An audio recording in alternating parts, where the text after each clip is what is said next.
Good. The people will just continue to add, but let's go ahead and get started. Welcome to this webinar. Lots of very interesting things that are going on that we wanted to provide everyone with an update on. And as we go through these, we'll stop at the event when we've described it, and then open it up for questions. If you have any, you can just speak up, or you can raise your hand. That's a little trick you can play with your at the bottom on the toolbar, and we'll call on you. But just to get started, I'd like to tell everyone to put on their calendars, if you are available to participate. We're going to hold a 10th year anniversary rally in Washington, D.C. to celebrate and recognize the September 13th, 2016 rally outside of the White House that took place, where a couple of hundred Kratom activists gathered in order to start this fight.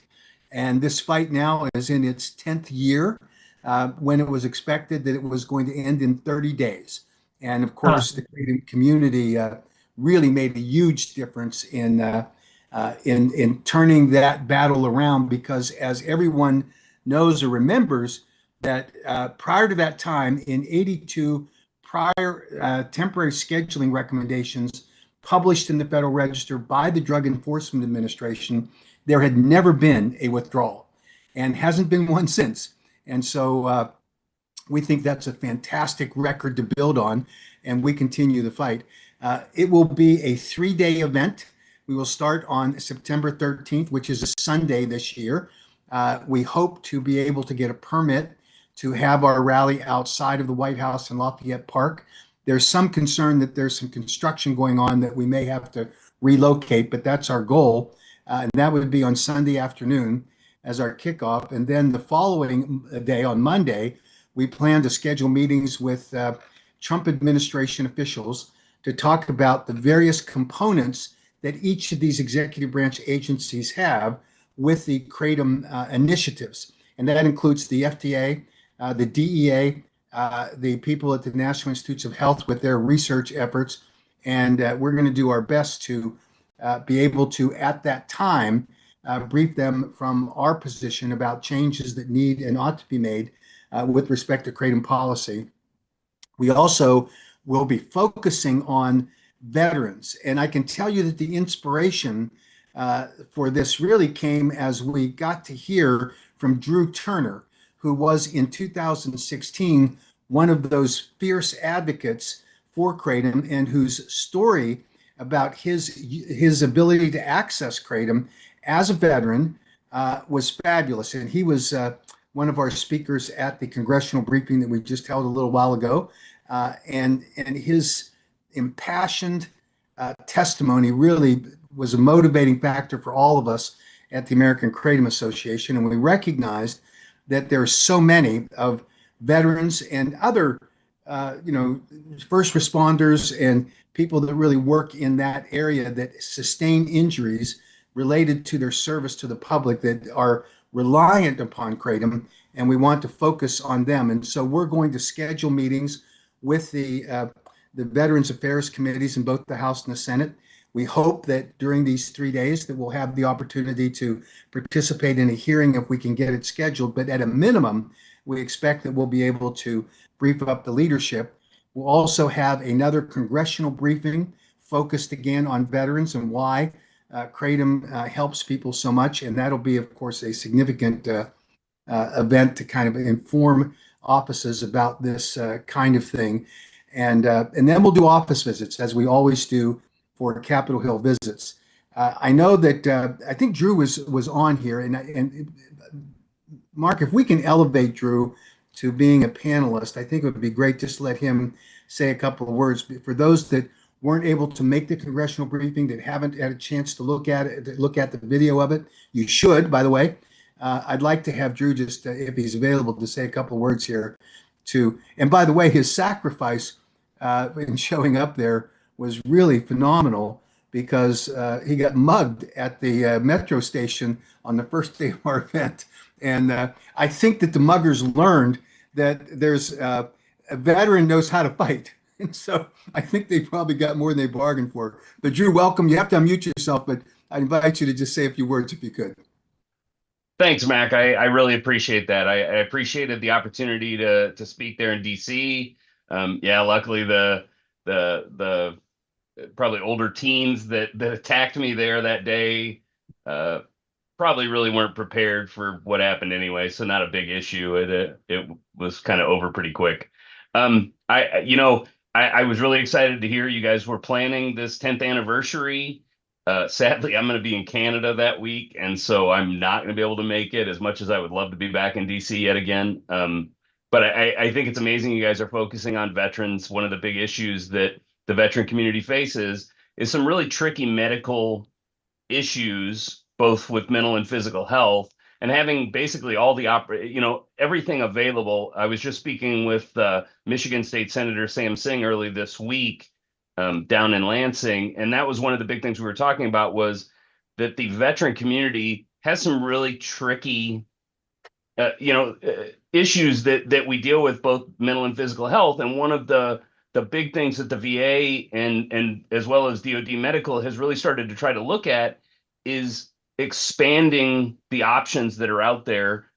They're starting to explore psychedelic therapy for PTSD. They're really looking into a lot of things, and I think kratom it is probably a natural next step, especially for those like dealing with PTSD, some dealing with substance abuse issues that came about through their service. And so, yeah, I really appreciate all of what you guys are doing. Thank you. Well, and thank you. I mean, obviously, it was a terrific reminder of the effort that you were involved in as one of the real planners and the instigators and the fierce advocates back in 2016. We will do everything we can if you're available to do something virtually that during that particular event to engage with you if your time allows when you're up in Canada. But thank you very much for your obviously service and all the work that you've done to be the real leader in this particular area. So I would encourage everyone to plan on those dates, September 13th to 15th. We're doing some logistical work. Don't book any tickets yet, but start planning. I would encourage everyone to get support from family and your creative networks in order to fund getting here. That was similar to what happened in 2016. We expect that there'll be more than we can accommodate in terms of helping with financial resources, and we want the vendors to really focus on getting some of the veterans here. That would be the focus. So it'll be a community event in terms of trying to help people fund their getting to DC. But we really look at that. We'll pull the trigger on the actual dates, and some of this, as I mentioned, is going to be dependent on getting the permit to actually do the rally in Lafayette Park, which may be restricted because of construction, but we'll find that out in the next couple of days, and then we'll let everyone know, and you can pull the trigger at that point. But start planning on it. We want to have a great crowd. We want to be able to go back and recognize what a magnificent effort that was started in 2016, and there's so many people that were involved in it. We're hoping to reach out to some of those who were initially involved in it to engage them and see if they'll participate. We know that there's people have gone different ways in the kratom community, and we understand that. But we think this is a unifying event that will really make a huge difference in not only recognizing where we've been, but to plot the next steps in order to make sure that we are moving in the right direction. Let's move to sort of the purpose of this meeting, which is to bring everyone up to date on some critical issues that are impacting us. And there are a number of state issues that are obviously of significant concern to us. So I've invited a couple of the government affairs people that help us. That is a fancy term for lobbyist. When I first got involved in the lobbying game, my mother encouraged me to tell people that I worked as a piano player in a bordello because that was more reputable than being a lobbyist. But these are key people on the front lines, and I'll first invite Will Voorhees from Ohio to tell you about some details about what's going on in Ohio, because we know that's a critical issue for us in the state of Ohio. So Will, I'll turn it over to you. And then when Will's completed with his description of where we are, then we'll invite any questions people might have specifically for it. And you can't curse at him. You can, but That's be fine. as kind as you can. That sounds good. Thanks, Mac. Good evening, everyone. Will here, Dickinson Wright Law in Columbus today. We are continuing to deal with Ohio's lame duck governor, Mike DeWine, calling on his Board of Pharmacy to schedule kratom products. But there are a couple processes at play that I'll detail and kind of clear up some of the confusion. And to preface, just so everyone knows, many of you already know, if a state agency here in Ohio creates a rule, it has to go through a legislative body called JCAR, the Joint Committee on Agency Rule Review, made up of House and Senate members. And so they can invalidate any proposed rule, they can modify them. And really, the only way to get around that is to introduce an emergency rule, which takes effect immediately. JCAR can then invalidate afterwards. But unless it invalidates that emergency rule, it becomes effective after a certain time period. And in Ohio, we're dealing with two separate rulemaking packages, obviously. One that targets synthetic kratom. It proposes to schedule synthetic kratom. The governor issued an emergency rule here in late December of last year that took effect then, and it became permanent late last month in May, which prompted the latest activity, which I'll get to in a second. But separately, there is a separate rulemaking package for natural kratom that proposes to schedule natural kratom products that is currently pending at the Board of Pharmacy. And I will reference back to that in just a second. Also, there is pending legislation in Ohio, Senate Bill 299, House Bill 587. Both are identical and propose to regulate natural kratom products while prohibiting synthetics like 7-OH. And so the latest development came when JCAR allowed the synthetic kratom rule to take effect. In other words, they did not invalidate that rule. And that was because, and this is all on the public record, which I'll get to in a second, but that's because they had essentially a deal with the Board of Pharmacy where the board agreed not to move forward with the rule proposing to schedule natural kratom products if JCAR allowed the synthetic rule to take effect. Now, when a rule becomes effective in Ohio, an agency has to release guidance and instruct businesses how they should implement the rule. And that's where this all came to a head just in the last couple of weeks. So the Board of Pharmacy, when the permanent synthetic rule, the permanent synthetic kratom ban took effect, developed guidance. And again, not a rule, not a law. This is just an internal document instructing businesses on what to do in light of the new rule. But they developed guidance that went far beyond the rule and clearly banned natural kratom products. The guidance stated, you guys probably, a lot of you have seen it. It said you couldn't sell ground leaf natural kratom in a bag if it contained instructions or made clear that it was intended for human consumption. It didn't allow sales of natural kratom in capsule or drink form, even when the only ingredient listed was natural kratom. So in effect, this guidance document was using the synthetic rule to also ban natural kratom. And that backfired because it's ridiculous on its face.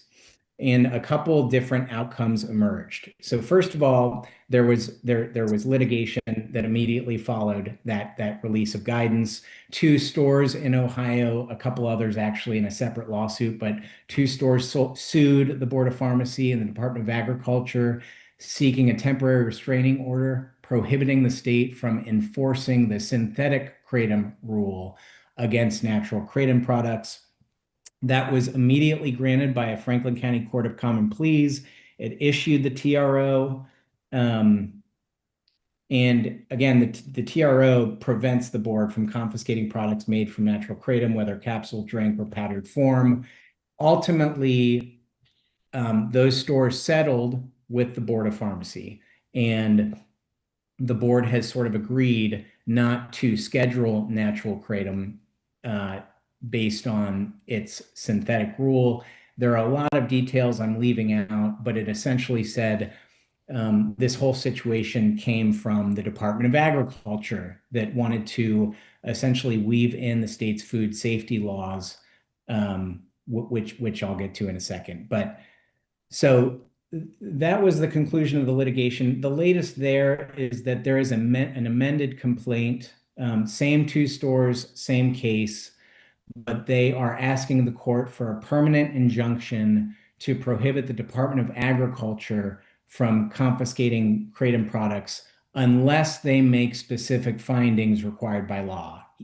For example, the product is adulterated, it's misbranded, it's an unreasonable risk to health and safety, and we expect to see a decision in the coming months. Now, as this litigation was happening, we were also making sure JCAR members were aware of what the board was doing, were aware of this guidance that was created that seemed to unilaterally ban natural kratom.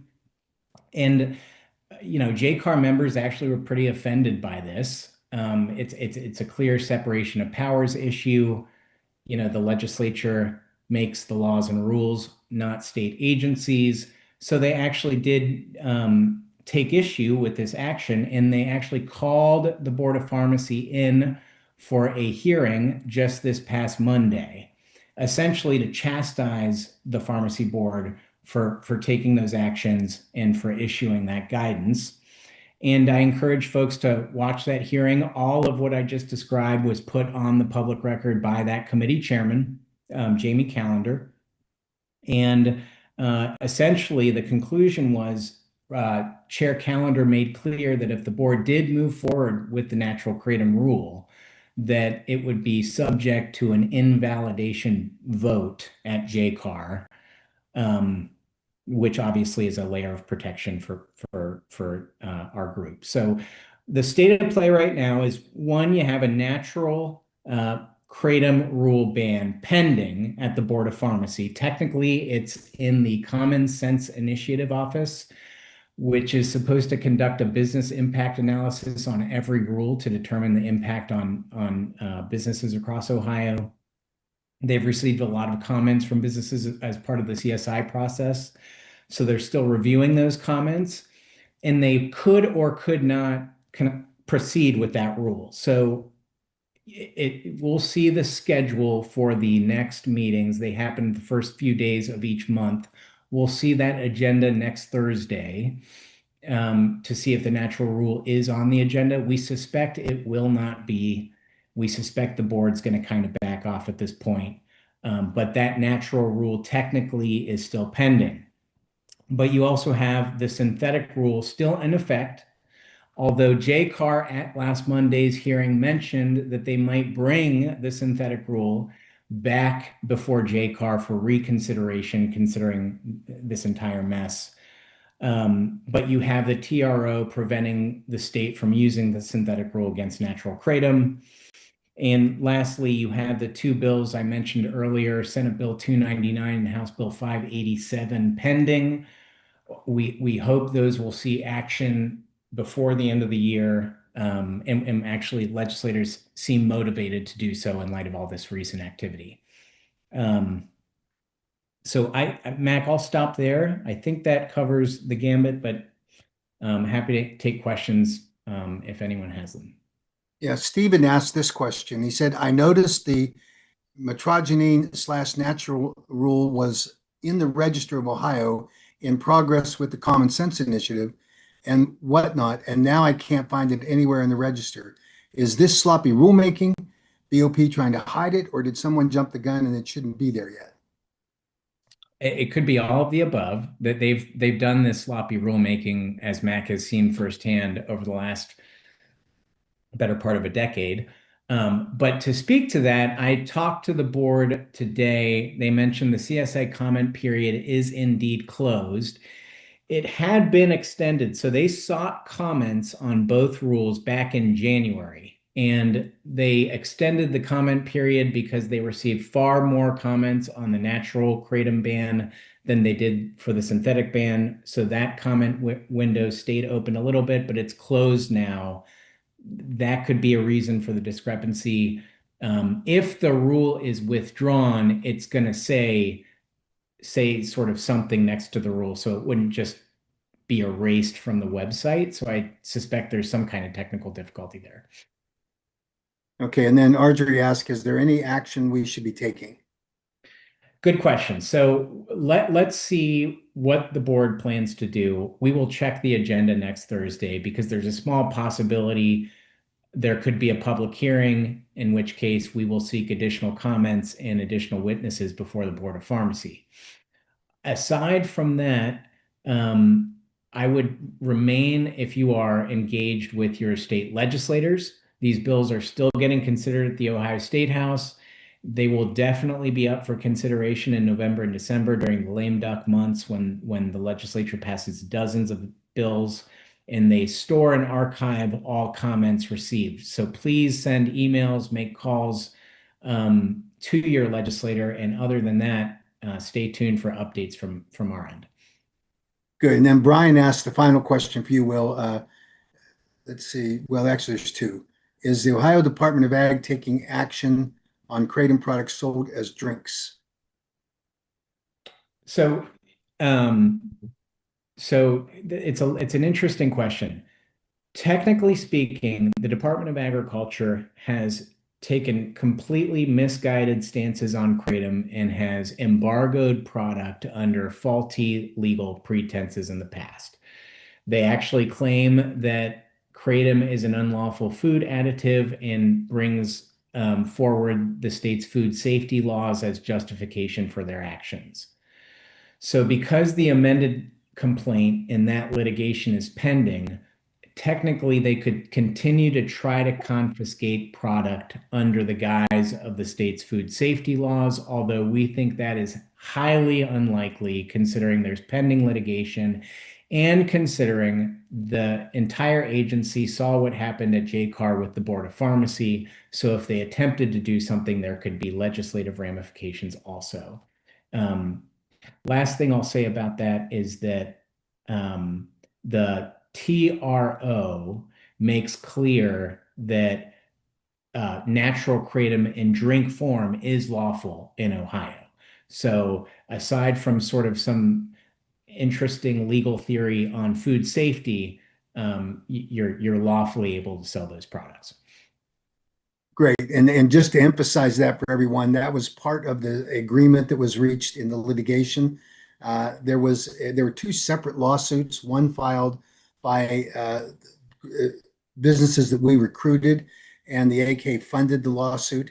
And then there was a separate lawsuit with GKC where they were looking to be more specific about the beverage product that they promote, and that was successful as well. So I think that what Will just described is correct, that the Department of Agriculture would sort of be on a tricky ground if they tried to play a game with enforcement while this second action is now pending against them, which has been filed.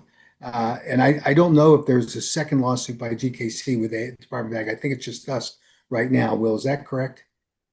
I think that's correct. Need Okay. to confirm, but I do think that's correct. Yeah. So then the last thing, and I can help answer this. Barbara asked, please explain why vendors still have Ohio residents blacklisted from purchasing natural kratom.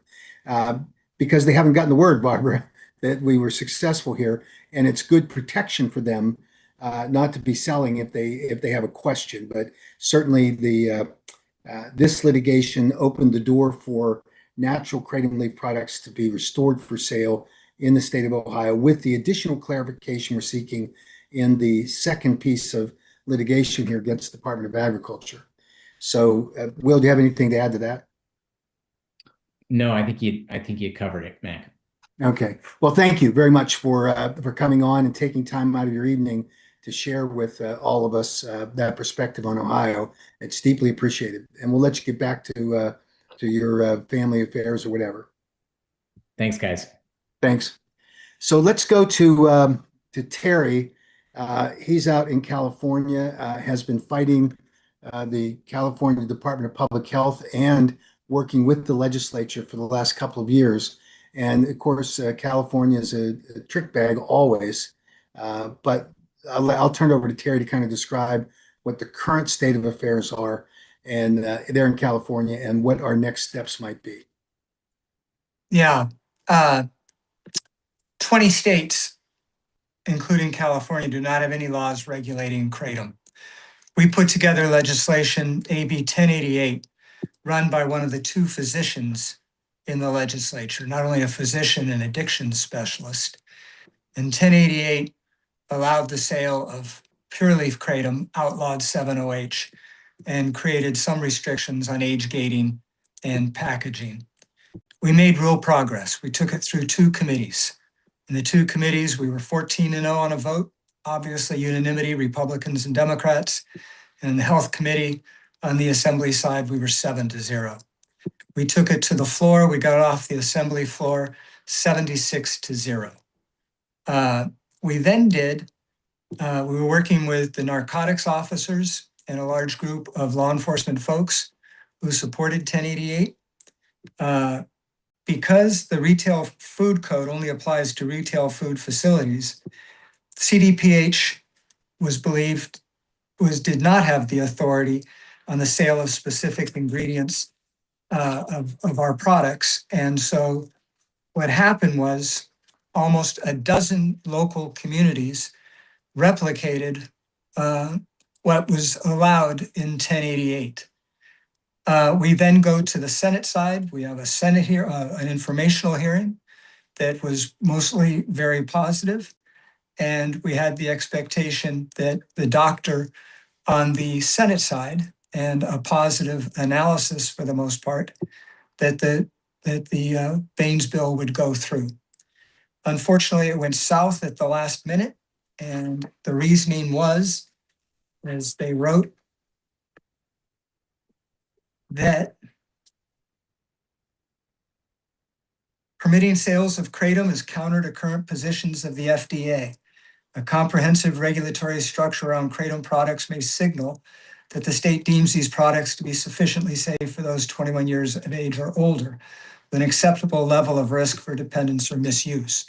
So while the state had ascertained that it could be done, there was the problem with the FDA. Given that the FDA has determined there is insufficient safety data to support the marketing of kratom products, even as dietary supplements, it may be premature for the state to take a position. This bill would put the state of California in the position of authorizing the sale of products both the FDA and CDPH have determined cannot be legally sold. It was a lousy last minute that came through. It was unexpected. We had been having very positive discussions with staff. What the decision was is that if the FDA was not going to rule on this, that California did not want to get ahead of the FDA on it. Puts us in a ticklish position, obviously. What to do about it? We represent the largest group of veterans in the state of California. There is a psychedelic therapy piece of legislation that has just been amended. Our veterans believed in it and yesterday sent a letter of support for it.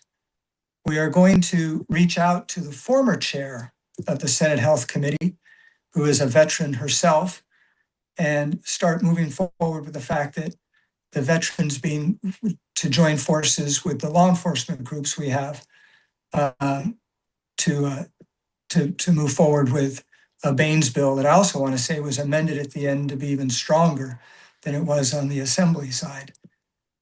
We're also going to have Dr. Baines, if she will agree. She was not available as we get through the last bit of bills before they go to the second house in California, to send a letter to CDPH along with the letter from Dr. Gupta, with whom she is friendly, asking CDPH to stop this wholesale closing of kratom sales, of pure leaf kratom sales in the state of California, until we have a statewide policy in place. So that's pretty much where we are. Um, Yeah, and I think what Terry highlighted is the challenge that we've had in a number of states and local jurisdictions where you have uh, the FTA's webpage, FTA and Kratom webpage, which includes some confusing, poorly crafted, and certainly not statutorily authorized guidance on Kratom that has led to many of these states and localities just claiming that they have authority because of the interrelationships between their state food laws and the FTA food laws.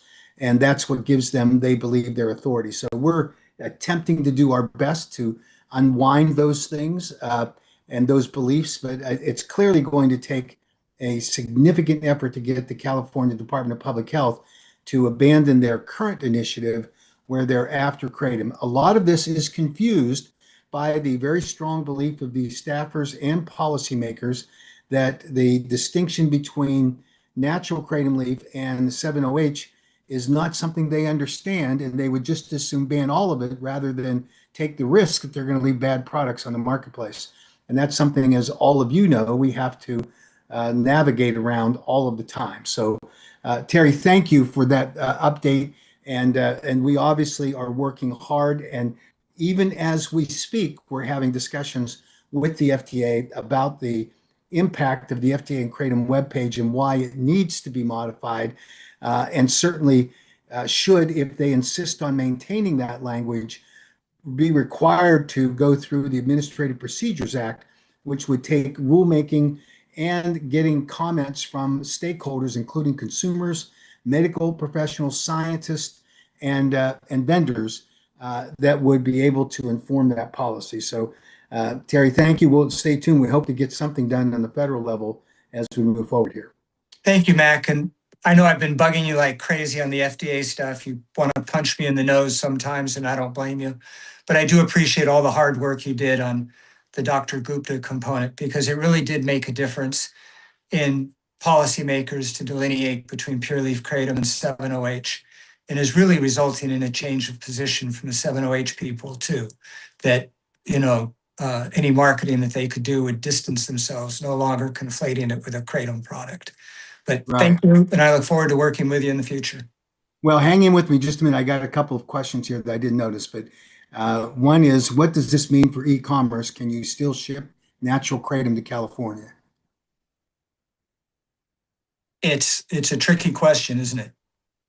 Yeah, and I think it's you're you're at risk when you do it, and it really is a matter with your legal counsel to figure that out. But under the Department of Public Health's position, all kratom is adulterated and therefore banned. And so you're just in a weird zone here moving forward. Then And Stephen I asked, get the frustration. I mean, it's recognized even in the analysis that CDPH is probably overreaching. But the language that FDA put out there, it is scurrilous that after all this work that they would still say that there's currently inadequate information to provide reasonable assurances that even pure leaf kratom does not present a significant or unreasonable risk of illness or injury. And that's been a crisis.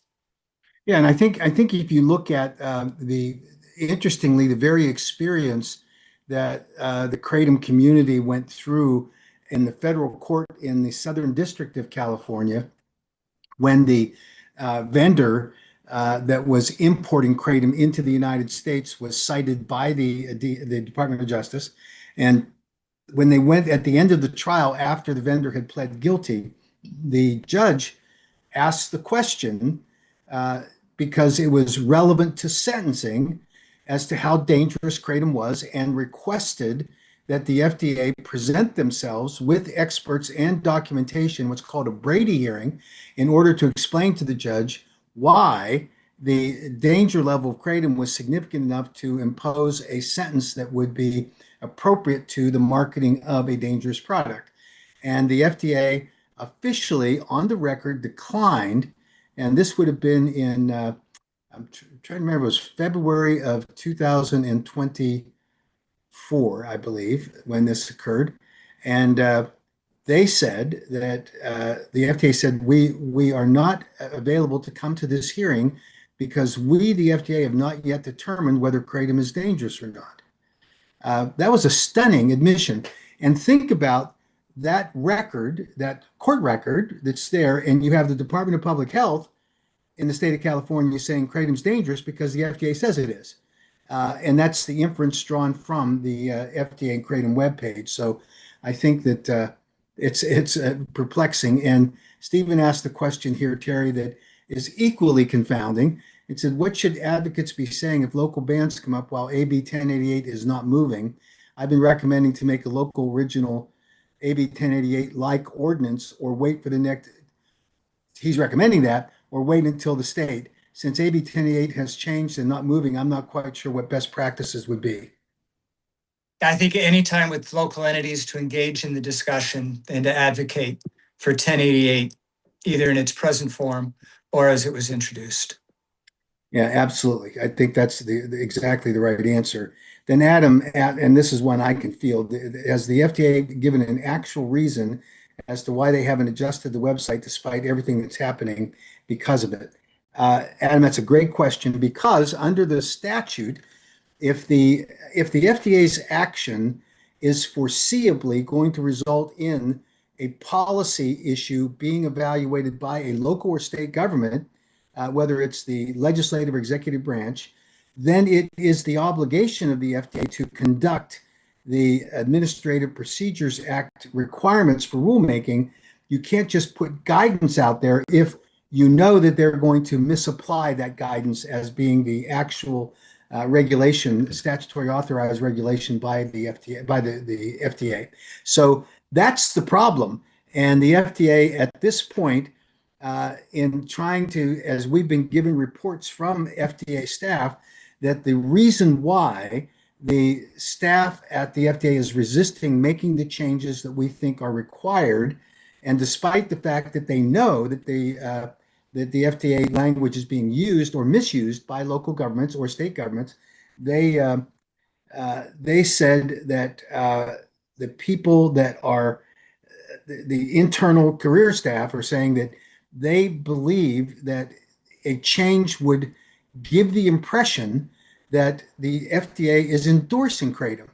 Now, they've had no problem with the FDA leaving the impression that they're demonizing it, but now all of a sudden they're getting righteous and saying, oh, we don't want there to be any misinterpretation of the position of the FDA. So that's what we're currently discussing. And I mean currently, meaning right now, the last couple of days, we've been heavily engaged in these discussions.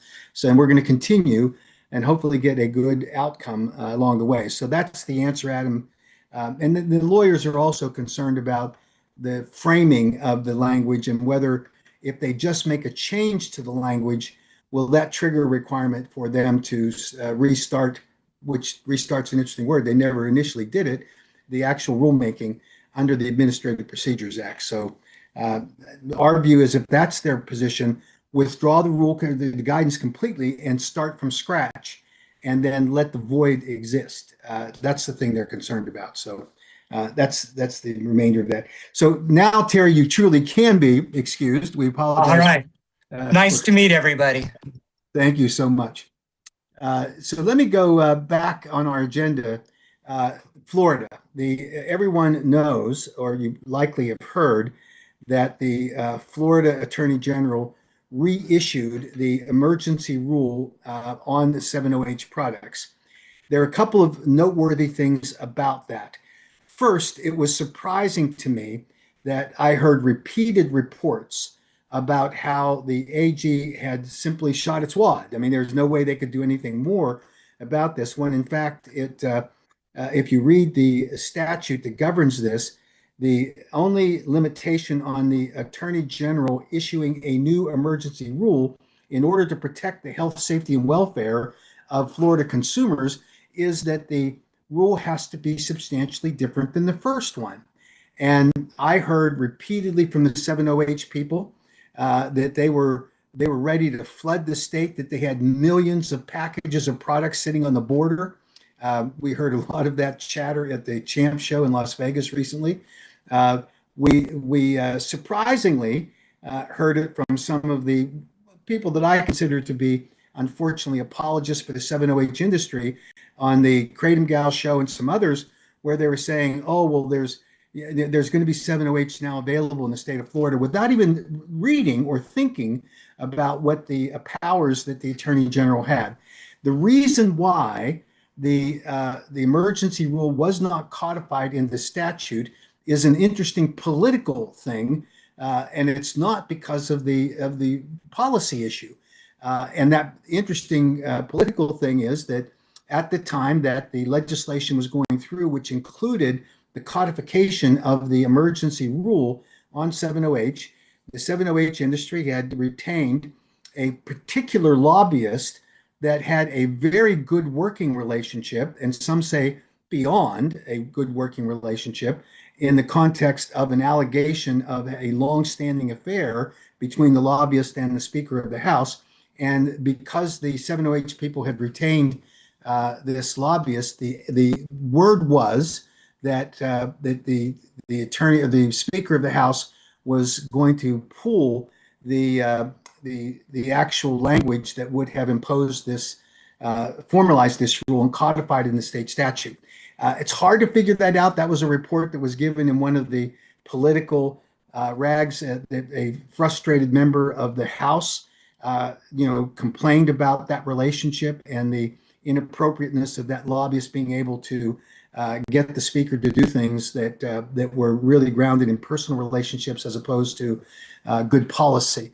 But notwithstanding that, the Attorney General, and even if that had nothing to do with it, the Speaker was rumored to be interested in running for Attorney General. So that might have also been a potential motivation for that decision. But nonetheless, it put consumers at risk for allowing these dangerous products, as been obviously been defined by the FDA and HHS in the form of their 8-factor analysis, which they have submitted, or at least the 3 factors that deal with the safety of 7-OH products, and that's being reviewed by the DA right now. So what we had was a political situation in the state of Florida. But now this new rule, which is allowed by statute and will take effect and remain in effect until the end of the next legislative session next year, and so as something that the 7-OH people should have been aware of, despite their bragging, and certainly some of the apologists for the 7-OH people should have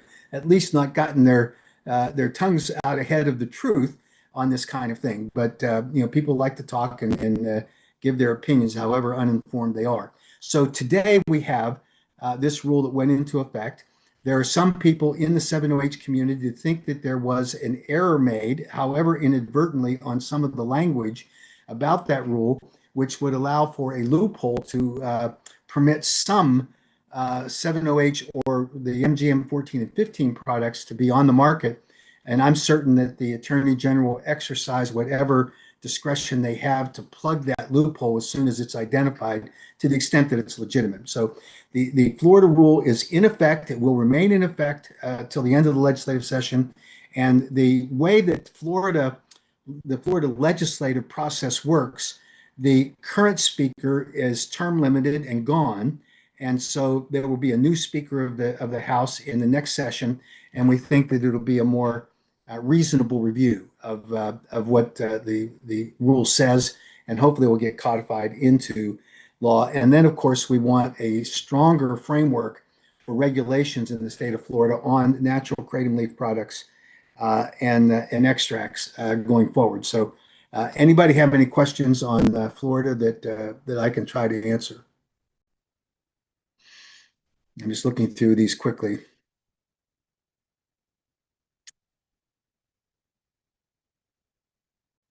Okay, I don't see any new questions on that. Next issue is to talk about the Georgia informational hearing that was held by the Georgia Blue Ribbon Commission, appointed by the Georgia Speaker of the House, which included and allowed for our nemesis, Chairman Rick Townsend, chairman of this commission, to convene a set of hearings. And his plan, as he described it to me in the first hearing, was to hold at least 4 hearings around the state. I think anyone who looked at and watched the first hearing that was held by this Blue Ribbon Commission could not have characterized it anything different than it being a completely stacked deck against the Kratom community. And I think that the fascinating thing about this is that when you talk to Rick Townsend, he acts like he's shocked that we would suggest that this is in any way unfair. But any reasonable person would see it exactly for what it was. He selected witnesses that he knew were going to get the message out that he wanted delivered. And by the way, very little messaging that related to the youth access or exposure to Kratom products. It was all about his narrative, which is to ban Kratom, and it was certainly was a horrible experience from that standpoint. Townsend had specifically invited, hard to say who invited whom, but Andrew Kolodny showed up.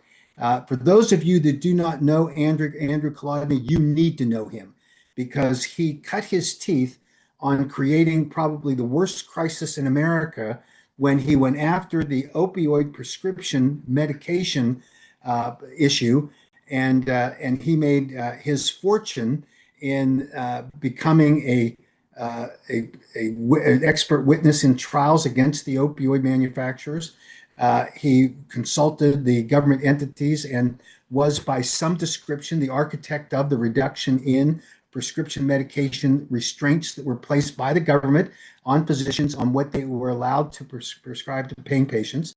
And he ultimately was a consultant for the local governments and state governments that wanted to get settlement funds from the opioid manufacturers.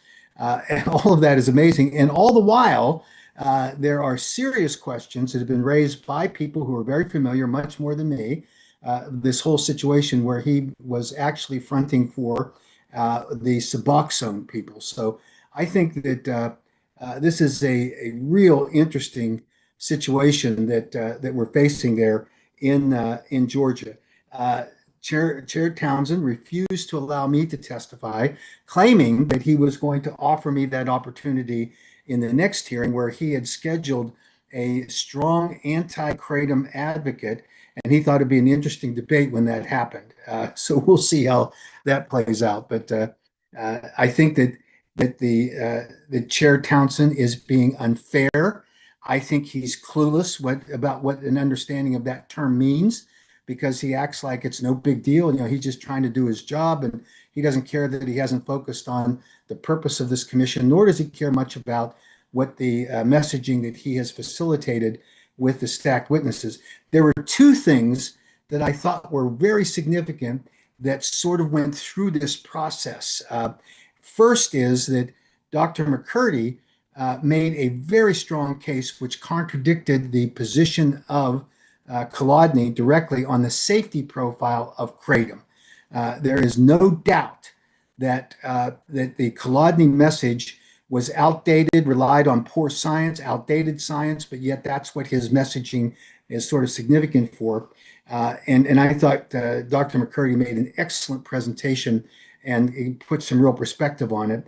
And secondly, Dr. William Crandall from Emory University addressed one of the major arguments that the 7-OH people are making today, which is that this whole nonsense about that the AKA and other critics of 7-OH, that the human liver does the very same thing that they do in their manufacturing process, in that metrogene converts to 7-OH and pseudodoxil. By their claim, 25 to 30% of it transfers. And Dr. Crandall made a fascinating presentation where he described that the metabolism of the metrogene through the human liver occurs so slowly that at the peak levels on the blood testing throughout that process, it never comes close to what the 7-OH levels are in the adulterated and the chemically manipulated products that they produce. And so this nonsense that gets peddled by the 7-OH community, largely by Michelle Ross, who promotes it, and then all the lobbyists try to say it, it's ridiculous stuff. And so we're going to be providing some real good data on that. But thanks to Dr. Crandall for that. So I'm going to stop here. I see that Soren's got his hand raised. Soren, you can unmute yourself and speak here and make whatever point you want to make.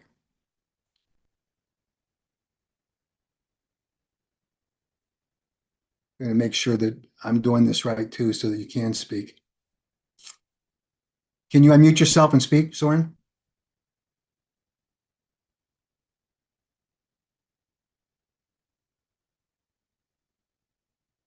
So raise your hand again and see if I can unmute you at that point.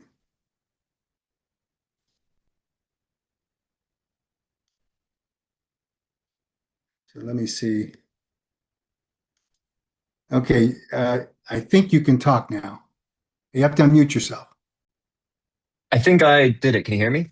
Yes. Alrighty.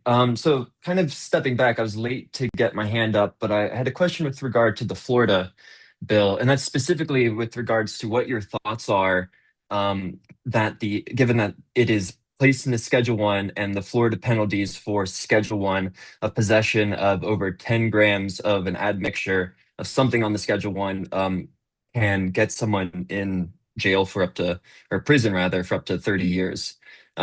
What your thoughts are on that, if you fear that there might be a Marshall Price like situation that might stem from this, if you think that this is going too far, if you think that further KCPA should balance how you regulate kratom and kratom alkaloid products so that there are not criminal penalties for consumers.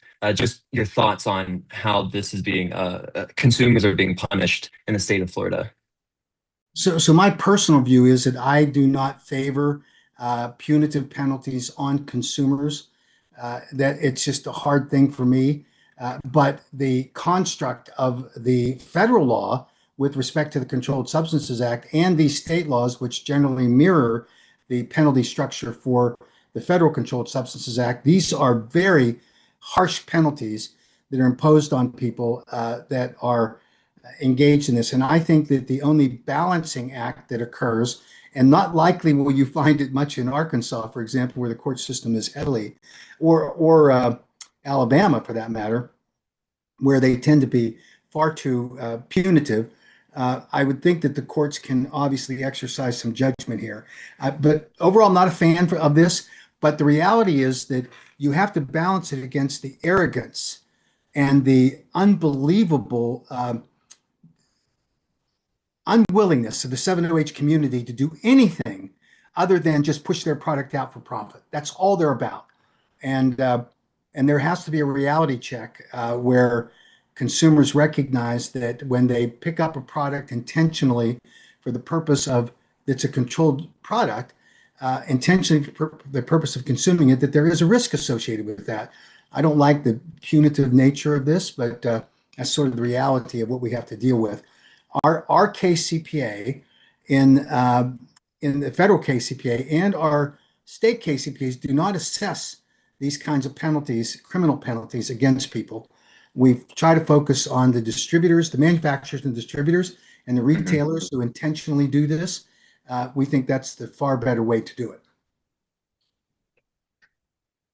Thank you. I just wanted to hear your thoughts on that. Yeah, no problem. I know it's a difficult issue, and we saw what happened in Alabama with terrible outcomes and dragging people through. There's another case in Alabama that we're helping with now, where a woman was stopped in the same circumstance as Shayna had, and has been pending for 3 years, and just out of the blue got a notice to show up. This was on a Thursday, to show up the following Monday. She happens to live in Florida, in order to show up for court, and scrambling to get information. The court had, the public defender that had been assigned to her case just hadn't communicated. I mean, it's a mess. And so you see that kind of thing happen, and you just have to scratch your head and say what a mess it is. But hopefully we can avoid that going forward and have a more rational policy. Right. So with the realization that the criminal penalties are starting to stack up, does this cause you to reflect or want to change the direction of which the AKA is pushing against some of these isolated alcoholic products? Is there sort of an invigoration within you or anyone at the GKC that you might be working with to try to put more effort to come to table with 7-hydroxy people? They're not trying to cast blame and say that you all are not coming to the table before or anything. I don't really know what's going on in the background. But for me, this is just a shocking realization that, it's hypothetical. Lives may be ruined with hyperpotent kratom products or kratom isolate products, or kratom alkaloid isolate products. But with this law, it seems now for a fact that lives will be ruined simply under possession. And if there's any motivation now to try to resolve these differently, so as to save people from being forced through the criminal justice system, and this is just a further perpetuation of a failed war on drugs at this point. So I would disagree with the assessment that these are hypothetical risks associated with 7-OH products. I think they're far beyond hypothetical. But to your point, would there be a method or some pathway for there to be a modification of the AKA's position with respect to the 7-OH industry? And I can tell you that we tried. I sat down and I worked with Jonathan Miller, who's the general counsel for the Heart Group, and with Vince Sanders, and they looked me in the eye and they told me two things, which were the conditions upon which we reached an agreement and signed the agreement, despite the criticism within the industry, which was that they, one, had the science that was necessary in order to have market entry that would show that the specific product formulations and the serving sizes that were attendant to them had been documented with safety data. That was the first thing. Second is they would stop calling their products kratom. That was I believe it was in October of 2024. And then in the first week in January at a leadership summit meeting we held in Miami, Florida, we invited their chief science officer to come, and he said, we have no science, did not have any science, and we're hoping to get the science. And he described their pathway for it. And when it was pointed out to him that that was a violation of federal law, he said, I can't control these people because I'm just the scientist that's been taking my instructions on what we need to do next. When someone will sit and lie, and that we terminated that agreement immediately because they lied. And the other thing they didn't do, even if they had the market basis, which they didn't, the question was, were they trying to stop the marketing of products as kratom when they're 7-OH? And they didn't do a lick of that. And when I met with them to try to resolve this issue, and I tried, they said, oh, the FDA requires us to call it kratom. They said that with a straight face. I was in a room with 60 7-OH manufacturers. We were required by law to list our products as kratom. There's a legal term for that. It's called bullshit. And they know it, but they didn't care. And what they were talking about was they are required to list the content in the label of metrogeny. That's all they're doing. It didn't require them to label their product as an advanced kratom alkaloid to market it as kratom. They did that because they were deceiving consumers. So my view, Soren, is you bring someone to the table and they spit in my eye and lie to my face over and over and over again. I have a hard time trusting anybody in that side of the table. And when later that year, when Vince Sanders was asked by a reporter specifically, did you have any safety data? He then confessed. He said, no, we didn't, but we're using our market, the number of consumers who are purchasing our products as our safety data. That's calling people guinea pigs. So yeah, I'm having a hard time even getting my arms around the idea that I could sit down in the same room with people that lie to me over and over and over again and say, oh, it's okay, lie to me again, and let's have a discussion. They don't want to have a discussion. And then I sit and I hear, I've forgotten his name, Mr. Beckham, who is one of the co-founders of Outpost Brands, testify down in the state of South Carolina in a legislative hearing, and his description of playing semantic games on what a synthetic product was versus a semi-synthetic. And he told the legislators, your bill already bans synthetic products. our product is not synthetic. Well, that's a game that you're playing semantically, because the truth is it's a chemically manipulated opioid, because you flip the content of the products. And then here's their latest game. They're testifying in various committee hearings in legislatures where they say, oh, well, the human liver converts at 25 to 30% of the metrogeny into 7-OH and then follow on sundoxil. That is true. But what they leave out is that the liver metabolism process is so slow that you never get to blood plasma levels after that metabolism occurs of a 7-OH content that ever gets close to what 7-OH products do. And of course, they've abandoned 7-OH products going through your gut, and they now make them to be fast dissolving tablets. I'm not going to sit down and look these people in the eye and say, oh, go ahead, step on me again, kick me in the face, spit in my eye, and say it's okay. So is there a possibility that that we could have a discussion like that? I don't know with whom. There's not a person that I've met that I could trust on that side of the table. So that's the Yeah, thank you for that. This is just the last thing. I don't want to take up too much of your time, and I really appreciate your very thorough responses to my questions so far. And I, am praying that you're able to have sort of the kumbaya moment that y'all had with the GKC, and are able to figure out something that will be able to work together after a lot of headbutting over the years. But so I guess my final question is, since the AKA is an organization which represents consumers, and there are a lot of crossover between natural kratom consumers and kratom alkaloid isolate consumers as well. If you have the ability to push state legislators, regulators at any level away from stacking on criminal penalties to when you create these regulation restrictions for what products can and can't be sold in areas. And if you would just be willing to, I guess, commit to pushing for non-consumer penalties in any forthcoming battleground states. Yeah, I think that there's room for discussion on that, because, as I said earlier, I personally do not favor criminal penalties on consumers. And so I think that there's some room for discussion on that. We'd have to find some legitimate basis to have a discussion where we could do that. I can tell you that the example you raised about the detente that's been reached with the GKC, it's because on the other side of that table, it's good faith people trying to get to the same objective. And despite our very strong disagreements, we got there. So if anybody wants to say, oh, it's just, the AK's stubbornness or Haddo's stubbornness, that's not fair, because we've shown that people that had very strong disagreements were able to resolve those differences and look to the greater good. And I think that opportunity is still available with the 7-OH side. I just don't know who the person would be, because I can tell you who it's not. I can tell you that it's not Cleveland, it's not Sanders, it's not the people from 7-Ohms, it's not certainly not Schwerman and Beckham, and it's not Michelle Ross.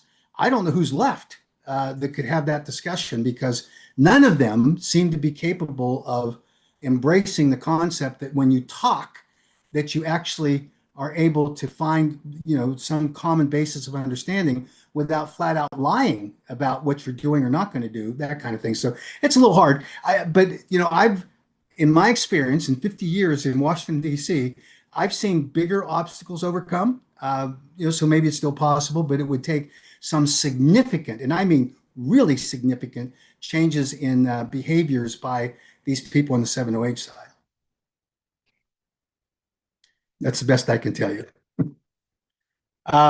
Moving on. Thank you, Soren, very much. I've always respected your viewpoint. I understand the position that you are in, and you're not a player here where there's been any kind of mistrust, because you've always been straight up, and I appreciate that very much going forward. So moving on, there are a couple of things that are also going on right now, a couple of states where we're seeing movement, and we obviously want to work with those states. Delaware was an example. There's some real questions about how the Delaware bill could get through testing, which from the House hearing that was held, questions arose from the executive branch agencies about their capability to test. We have been unsuccessful to date. We hope that we can move them, that there is a way to get valid testing results that are available from an independent third-party lab that's certified, that would lose their certification if they monkeyed with the results, that could be relied upon by the state enforcement agency. We haven't found concurrence on that yet, but we're working on it. We've got a new bill up in Pennsylvania that it's not perfect, but I'm telling you, it's so much better than what it was a month ago in terms of where they were headed. So I think that that's something that we're continuing to work on. We're still seeing North Carolina is moving legislation. We're seeing that Massachusetts potentially is going to be at play here. So lots of things that we're trying to work on, and we're aware of some pending initiatives with boards of pharmacy outside of the state of Ohio. We know that the pharmacy board in Nevada took very strong action from their workshop to unanimously recommend that that they schedule kratom in the state of Nevada, but I think we're in really good shape there because we've been pushing hard. State of Washington is very similar, that kind of thing. So I think we can, any specific questions, I see that Adam has his hand raised. I'm going to allow you to talk, Adam. I think I figured this out. So Adam, you can just unmute yourself and you're good to go.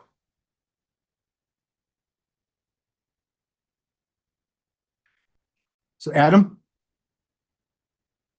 Hopefully he can overcome this. If you unmute, I think I'll try it again. Yeah, I've already says talking permitted.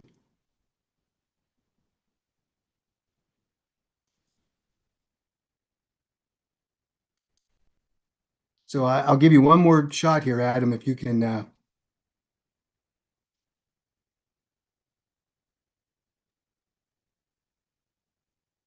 you hear me, Adam?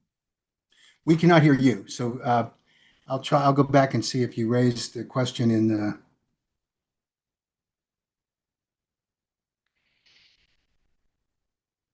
Yeah, Adam did ask a question about Delaware. There are 3 days left in the session. Senate's meeting tomorrow. We're aware of that. We're reaching out to them. So I hope that answers that part of the question. One more time, Adam, can you hear us? And if you unmute yourself, I think you should be able to talk.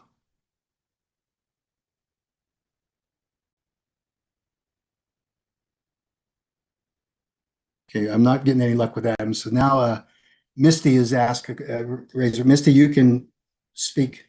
Okay, can you hear me? Yes. Okay, if that was Adam Sweeb, was that him that was trying to answer? Yes. Okay, I think he's probably going to talk about what they were talking about with the testing thing in Delaware. Hold on. It was regarding separation of whole leaf kratom powder and 7-OH. It had nothing to do with the testing of the products. It was them saying that they didn't have any equipment to differentiate the two. Right. And that's why I recommended, and we've talked to the sponsor about reassuring them that by having a lab certified independent lab giving them the results, that they would then be able to decide whether the formulation of the product met the specifications in the statute. A little tricky, but we're trying to work with it. Okay. Hopefully, Adam, that's what you were trying to answer. So I got you, buddy. All right. Adam, we'll give you one more shot at this. When Misty has to be your whisperer, you know that you're going to have to owe her for that. Okay, I think Adam's having some kind of problems. Let me see if I need to. So Adam, that last chance. I'm doing my best here, but it says that you are allowed to talk and you just have to speak up on your end. Might be a technical problem with your equipment there. So that said, we'll move on. The next item I wanted to talk about is some questions that I've received that people are just curious about, and I'm glad to answer these things. First is, can I explain what the End Kratom Misinformation website is about? If you have not looked at that website, it is the endkratommisinformation.org.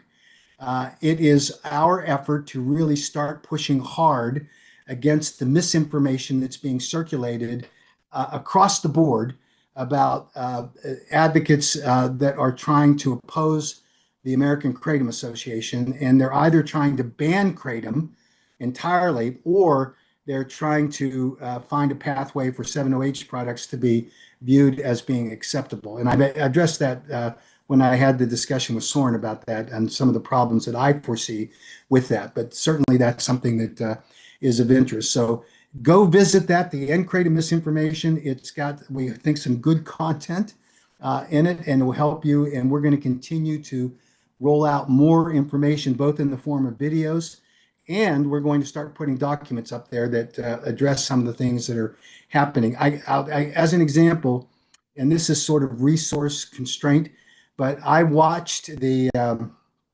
testimony of Andrew Kolodny in the Suffolk County legislative hearing, and I was infuriated at the end. And so that'll be one of the topics that we're going to be addressing, his whole narrative that he had both down in Georgia and in Suffolk County. And he's going to be every place he can, because he's obviously on a mission here to work on this. So go to endkratommisinformation.org and you'll see that content, and we'll continue to update it. Secondly, I was asked, or a statement was made, you've raised questions about Patty Wheeler's claims that her son died of kratom only. What is the evidence? Now, I get it that there are some who believe that that these parents or family members who believe that kratom alone killed their child or their spouse or family member. I do not question at all the belief that these family members have. They're entitled to that belief.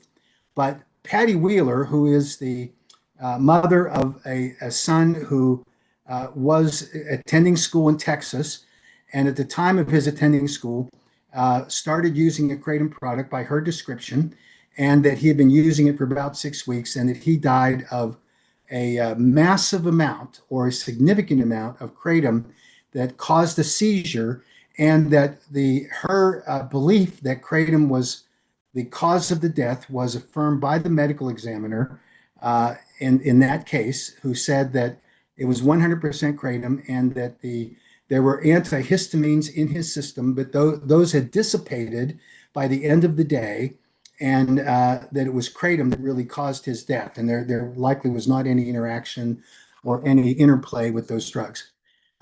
I suspect, and I'm giving the benefit of the doubt here, that the discussion between the mother and the medical examiner appropriately would have been part of a post-mortem investigation discussion where family members are entitled to provide their opinions and evidence that informs a medical examiner's opinion. But the one thing that is absolutely true, and it contradicts exactly in everything that Patty Wheeler has been spreading around the country, including at the Florida Attorney General's press conference, where she was invited to be a speaker, and she's done it in Utah and in Michigan and a number of other states, where she has peddled this nonsense that it was kratom only. When I say nonsense, I don't mean she doesn't believe it. I'm telling you that the evidence doesn't support it, because if you look at the talk screen that is a part of the autopsy, which we obtained through a Freedom of Information Act from the medical examiner's office in Texas, there are 10 substances that are listed that are quantifiable on the talk screen. Kratom was tested as positive but not quantifiable. So the idea that you have a potential death caused by a massive amount of kratom ingested by the decedent immediately prior to his death, it would show on the talk screen. It did not. It tested positive. Non-quantifiable means that it wasn't much there at all. And the flip side of what Patty Wheeler was saying, that the medical examiner told her that there was a little bit of antihistamine, that medical examiner would not have said that, could not have said that, except that it was from a talk screen. So I just doubt the recollection that Patty Wheeler has of the discussion that she apparently had with the medical examiner. And I can tell you that Patty Wheeler has made herself into a crusader here. She produced a documentary through a friendship she has with a Hollywood producer. She invited me to participate in that documentary and told me specifically that this was not going to be a hit job on kratom. It was only to encourage there to be good information about kratom and to look at good regulations. And she even restated that up to 4 days before she went to the state of Utah, sat on the floor of the Utah State Senate with Mike McKell, the state senator who was leading the charge to ban kratom. And she all of a sudden became a convert within that 4 days to being a full kratom ban.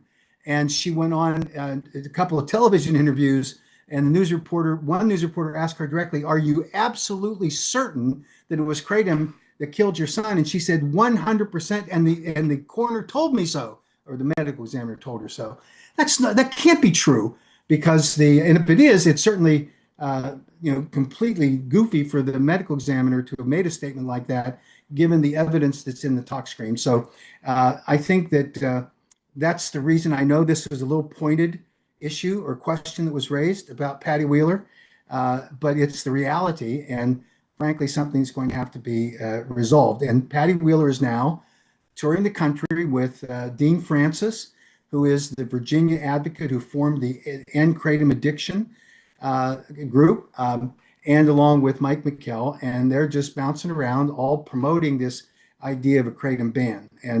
And so there's a lot to unpack here. There's a lot of misinformation.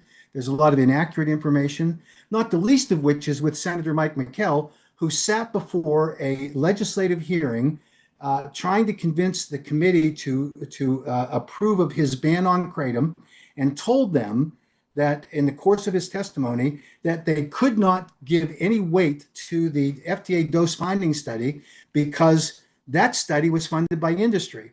And noticing the skepticism of the member of the Utah House of Representatives who asked the question, he then doubled down at the end of his testimony, held up his phone dramatically, and said that he had phoned a friend, and that the friend had verified that this was a study that was conducted with industry funding, not the federal government funding it. I don't know who in the world he called. Maybe it was Andrew Kolodny. I don't know. But it's wrong. And I could forgive, and anyone else should forgive, if it were just a misstatement of fact. But he knew at the end of the testimony that he was wrong. Certainly knew afterwards, because we told him.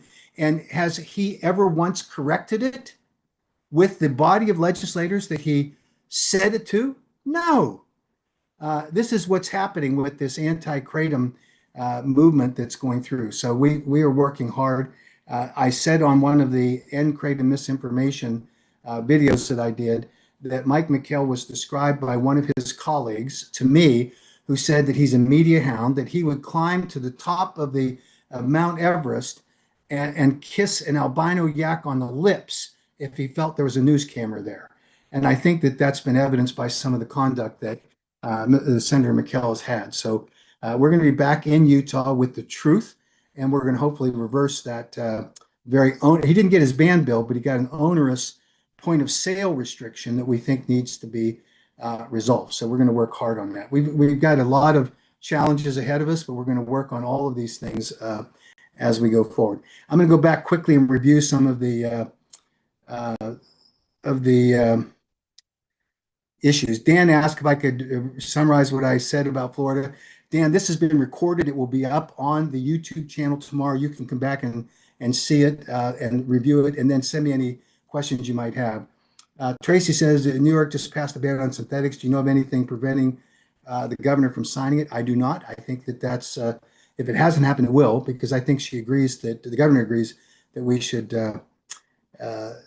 we should obviously keep that 708 ban in place.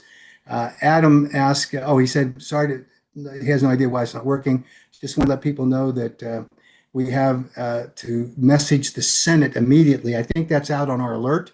And I think GKC has an alert out. So absolutely, Adam's right. You have to communicate tonight or first thing in the morning at the latest to the Delaware Senate that you support the 21 age restriction, and that there should be a resolution to the testing issue. Mara asked, Michigan entering the chat. Thank you for what you do. Well, that's just a thank you. Thank you for recognizing it. John asked about the Kansas ruling, and all Kansas products are banned. They are. That's something we have to revisit in the next legislative session. That was an awful outcome for us, driven largely by some of this misinformation. I think as we get more information, it'll help. I think the most significant thing that will change the attitude of these legislators is the fact that the National Institutes of Health announced that they were going to embark on this investigational new drug application, which for kratom, metrogenine, in a purified form to be a therapeutic agent in fighting opioid use disorder. I think that the significance of that, and it'll take a couple of years to get to a resolution of that study, and then they can decide whether or not it becomes a new drug application. But the significance of that study is that in order to get approval, they had to pass a thorough ethics investigation by the Institution Review Board, which is an independent scientific panel to determine that kratom was safe for administration to human subjects in a clinical trial.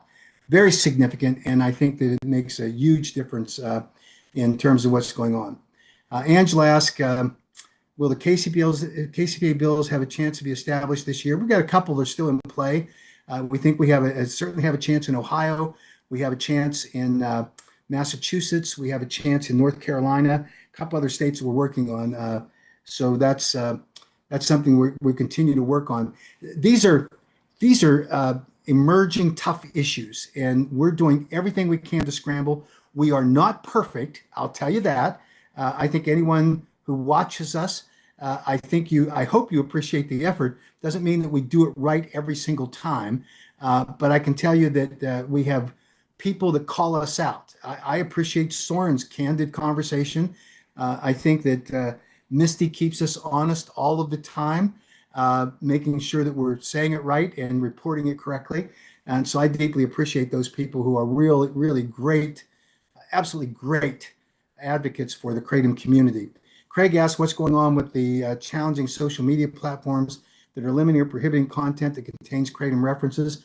Again, a big frustration of ours. We continue to work with Meta, YouTube, and all of the social media platforms. We're actually making some progress. They restored our Facebook page, and we're now trying to get them to recognize that this is not about assuaging the American Kratom Association. This is about recognizing the First Amendment rights of advocates to be able to freely express their opinions and how they should respect that from a constitutional perspective and not just step on us while they're allowing 708 manufacturers to advertise on their platforms and make a lot of money when they're doing it. Rand asked, does Minnesota seem like it's moving forward to a KCPA next session? Absolutely. We made really good progress there. We're still fighting with the Department of Agriculture there, but we're going to have to negotiate the regulatory framework. The sponsor of the age restriction bill was terrific. She's open to these discussions, and I think she has great influence there. We're going to keep working with you, and we're not thinking there's a ban in the horizon up there because it was very good discussions that we had with them. So I think that Ed asked, in Florida last year, they gave people time to get rid of their 708 products. Is there a time period for MGM products to be liquidated in this time? I don't think so. I hope not. I think that everyone's been on notice for a long period of time that currently they shouldn't have those products on the marketplace. So there's no leeway or grace period in that respect, because the expiration of the current rule is on the end of this month, and they just start a new rule, so there shouldn't be a gap there at all. Soren, I've already talked about. I get his point about the incarceration period. I hate that for individual citizens. So I'm going to stop there. Any that you have that are really burning that I didn't cover, just email us, and we'll get back to you with answers. I can tell you that that as tough as these last 12 months have been, there are some encouraging things on the horizon. I think we need to pull together as best we can for the promotion of the natural kratom leaf products and properly extracted products. I think the FDA gets it. I think HHS gets it. I think the DEA is coming around to understanding this distinction. Because as much as we hate the FDA and kratom webpage, we hate the DEA webpage. I mean, for them to put up that kratom is a drug of concern, and never once in the past 10 years have they listed kratom as part of their annual report, which lists the drugs that are dangerous. and Kratom's never made that list. And so I think that there's room for the DEA to more responsibly provide information to the public as we go forward here. So I think that's it. I'll leave it at that. I express my thanks to all of you, all of the advocates, all of you who've been here. This has been recorded, so you'll be able to watch it, circulate it to others. And I just reaffirm to all of you that I hope that you'll consider participating with us in this 10th anniversary that recognizes the 10 years of Kratom remaining legal in America, and join us in the battle to educate both the executive branch and legislators about how important it is to maintain a rational public policy moving forward. So I hope everyone will join us in that effort and make every sacrifice you can to be there with us on September 13th and 15th. Don't buy your tickets yet, but you will be clear to do that once we get some of these logistics arranged, with most principally getting a permit in order to hold a rally in Lafayette Park. And if not there, we'll find another location. So we'll let you know. I appreciate everybody, and thank you for all that you do to support keeping Kratom legal. Thanks so much.